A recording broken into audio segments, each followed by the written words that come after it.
आता मी यापूर्वी आपल्याला 2 व्हिडिओ पाठवले.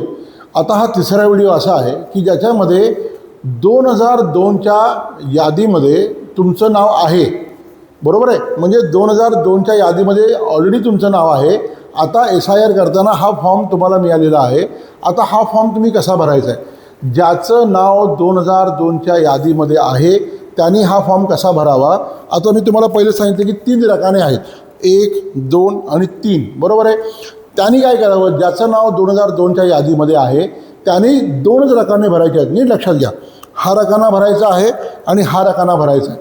आता ह्या रकान्यामध्ये भरताना काय येणार? तुमचं नाव येणार. त्याच्यानंतर तुमचं नाव आल्यानंतर काय येतं आहे? तुमचे वडिलांचं नाव येईल. म्हणजे ज्याच्याबरोबर लिंक करायचं आहे त्यांचं नाव येईल. समजा वडील असल्यास वडिलांचं नाव, आई असल्यास आईचं नाव, समजा पत्नी असल्यास, बरोबर, पत्नीचं नाव. म्हणजे 2002च्या वेळेस तुमची पत्नी असेल तेव्हा तर पत्नीचं नाव इथे तुम्ही देऊ शकता आणि पत्नीचं नातं तुम्ही लिहू शकता इथे. बरोबर आहे. परंतु इथे तुमचा नंबर लिहायचा आहे. इथे खाली जो आहे हा नंबर तुमच्या, जर तुम्हाला 1995 साली जर तुम्हाला इलेक्शन ID दिला असेल तर त्या इलेक्शन IDच्या पाठीमागे तुम्हाला पूर्ण नाव लिहिलेलं असतं, तुमचा पत्ता असतो आणि नंबर असतो.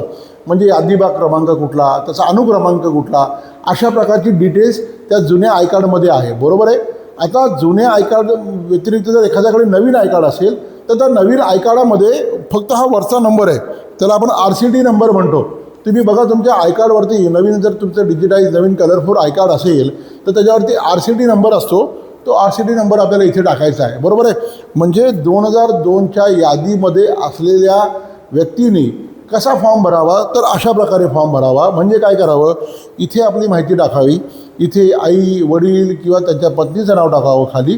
त्याच्यानंतर इथे जो आहे स्वतःचा यादी भाग क्रमांकातला क्रमांक टाकावा. तो जर आपल्याकडे नसेल तरी घाबरून जायची गरज नाही. इथे तुम्ही RCD नंबर जो आहे नवीन IDचा नंबर टाकलेला असेल तरी चालतो आहे. आता इथे काय करायचं आहे? इथे परत तुमचा जन्मदिनांक, आधार कार्ड, मोबाईल नंबर आणि आई आणि वडिलांचं नाव, त्यांचा जर RCD नंबर असेल तर तो टाका. म्हणजे त्यांच्या आधार कार्डचा इलेक्शन कार्डचा नंबर असेल तर तो टाका. आणि इलेक्शन कार्डचा जरी नंबर नसेल तरी नाही टाकला तरी चालेल.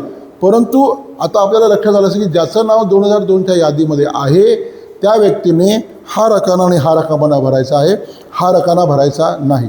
थँक्यू.